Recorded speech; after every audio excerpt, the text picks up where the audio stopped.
Ayan, isang mapagpalang umaga mga kamarites. Tayo ay magluluto ng ginisang ampalaya.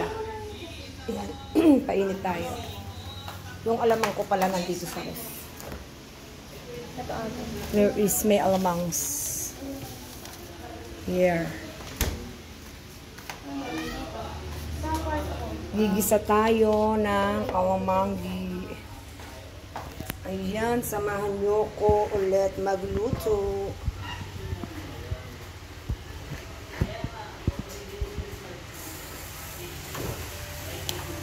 Anak magda.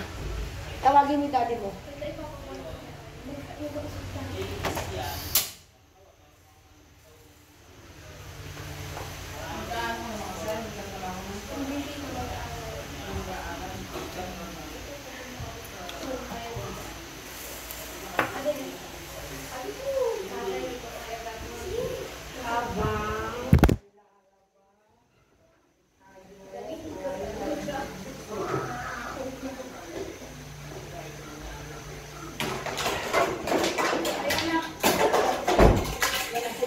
Sabi ko kasi magpatulong sa daddy eh.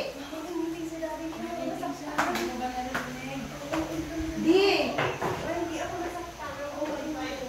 Naglag lang isang paraan. Kasi dito. Pinamaan niya ako sa upuan. Pinamaan ang upuan.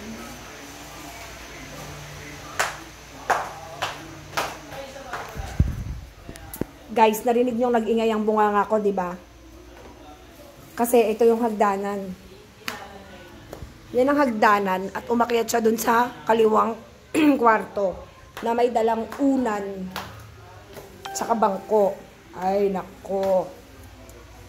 Pasensya na mga kamarites. Ganun talaga ako. Yung electric pan niya, Lyra.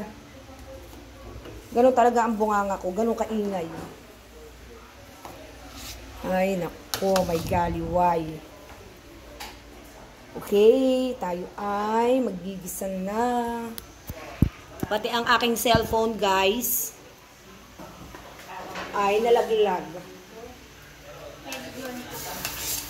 Okay na yun, magigisa tayo ng bewang.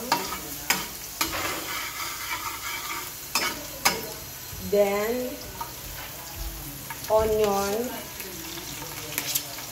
Lyra, kakain na.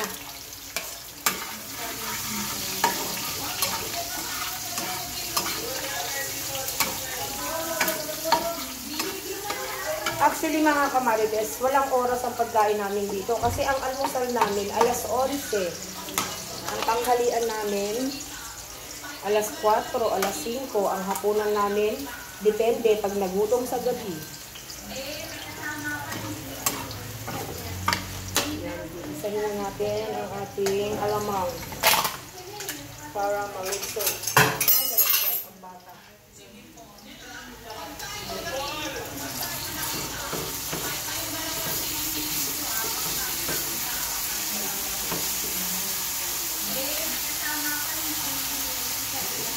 Yan, gigisahin.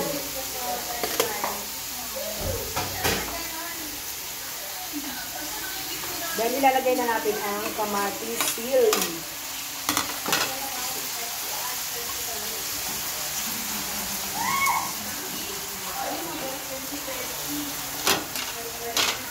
Hinaan lang natin ang ating apoy para madurog ang kamatis. Masarap kasi sa ginisang ampalaya, guys, yung durog na durog ang kamatis. Ayan. Tatakpan muna natin siya.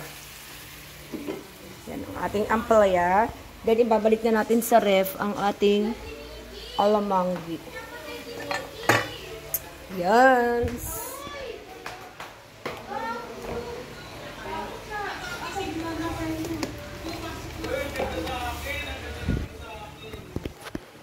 Bye for now, mga kamarites.